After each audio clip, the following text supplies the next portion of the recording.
When it comes to food fantasies, the myth of healthy chocolate is high on the list. But chocolate is good for you, right? Especially that dark, bitter tasting stuff. That's what the headlines say. To make the case for healthy chocolate, scientists often start here, off the coast of Panama, the isolated home of the indigenous Kuna tribe. Researchers wondered why they had such healthy blood pressure, even when they're old. They decided it must be the locally grown cocoa they drink, as part of their religious rituals. The research was published in 2001. It was partially funded by Mars, the chocolate company. Dr. Catherine Quick-Haribe is the scientific director at Mars.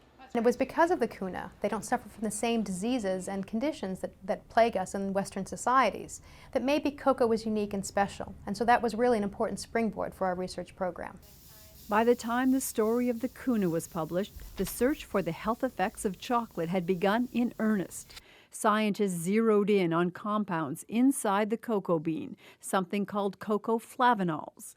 The flavanols in the cocoa bean appear to have metabolic effects on the body, effects that include widening veins and improving blood flow. So, in theory, that could make eating chocolate a healthy thing to do. But there's one big problem. Most of those flavanols are destroyed when the cocoa is made into chocolate. Unfortunately, when you think about cocoa processing, it involves high temperatures, long exposure times. It makes chocolate taste great and makes cocoa taste great. Unfortunately, it destroys the flavanols in the products. Even heating cocoa in milk can destroy the flavanols. And there are no standards for flavanol content, no matter how dark the chocolate is or what the label says. Specifically, cocoa flavanols, it's actually very difficult for an average consumer today to get the levels that we see are needed in order to produce some of the effects. So when news headlines reported that chocolate might improve an aging memory, ask the scientist who did the research and prepare to be disappointed. This is not chocolate. It is derived from cocoa beans, so I can understand the confusion. Chocolate per se might have a little bit of these cocoa flavanols, but at very minuscule amounts. So as a physician, I'm a little worried about the headlines that say, eat chocolate. I am not suggesting that. The researchers used special powder supplied by the Mars chocolate company. The product itself was specially designed for research purposes. It's not a commercially available product. There are lots of other foods that contain potentially healthy flavanols, prompting the question, would scientists be so interested in cocoa flavanols if the chocolate companies weren't supporting so much of the research? You ask a very good question that I simply don't know the answer to. In New York, Dr. Scott Small says he did his study because he was building on an earlier study of cocoa flavanols and the brain. We were prompted by previous studies that suggested that these cocoa flavanols might actually enhance the function of an area of the brain that we were very interested in, because previous studies have implicated this area of the brain as underlying age-related memory loss. Some of that previous work also had involvement from Mars. A search through the scientific literature reveals much of the academic research has been supported by the various chocolate companies. Check the fine print. And it seems once the question was asked, is there something healthy about the cocoa bean, it triggered a cascade of research aimed at getting an answer. Health law professor Tim Caulfield studies the effect of industry funding on research. These researchers and research institutions are perhaps are spending time and money on this research question when perhaps they would be focused on another research question, but for the industry funding.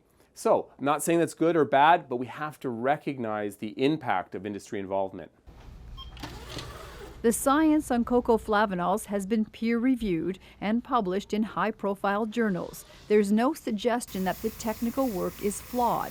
But Caulfield says other studies have shown that industry funding can affect the type of research that's done. There's lots of evidence that demonstrates that industry involvement can skew the direction of research.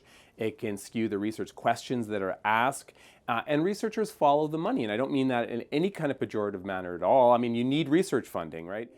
Research funding that the industry is continuing to supply. This year, Mars and Harvard University announced they're embarking on the largest clinical trial so far to test some of the health claims. The first dietary intervention trial of this size with cocoa flavanol. So it really presents a very exciting opportunity, both for Mars and for the public. Mars has already filed a series of patents, staking a claim to the use of cocoa flavanols for a range of conditions, from gum disease to heart disease and even cancer. But the scientists are frank in their prediction that those health benefits, if they're real, will not be delivered in the form of a chocolate bar. Chocolate is a wonderful food, but it's not going to be an appropriate form for a product that you want to have people consume every single day. But what about the Kuna? The original research reported that they drank up to 5 cups of cocoa a day, a finding that inspired cultural geographer Jeffrey Barnes, who sailed to the island to investigate the cocoa-drinking Kuna. I can tell you definitively that in the community where that research was done, it's simply not true. Barnes discovered that the Kuna did not drink that much locally grown cocoa after all, findings he published last year in a peer-reviewed journal. They were looking for a silver bullet. They were looking for a miracle food. They were looking for a superfood. I think that the take-home message is that we shouldn't be looking for superfoods. We shouldn't be looking for miracle foods. We should be looking for perhaps a more integral approach of lifestyle, understanding what a healthy lifestyle is. And a lot of island-dwelling people actually have a much healthier lifestyle than we do. It's a reality check against that myth of healthy chocolate. I love chocolate, so when I see these headlines, I'm the first guy to tweet them out because they're fun and it's exciting and it makes it look like it's a justification for eating more chocolate. A justification that the scientists don't support. And it would be a mistake if people quote me as a physician to start eating a lot of chocolate. Again, eat chocolate, enjoy it, do things that are enjoyable, but realize that a lot of chocolate could ultimately be detrimental to one's health. The bottom line? Chocolate is high-fat, high-calorie candy, a bittersweet reality that science can't change. Kelly Crow, CBC News, Toronto.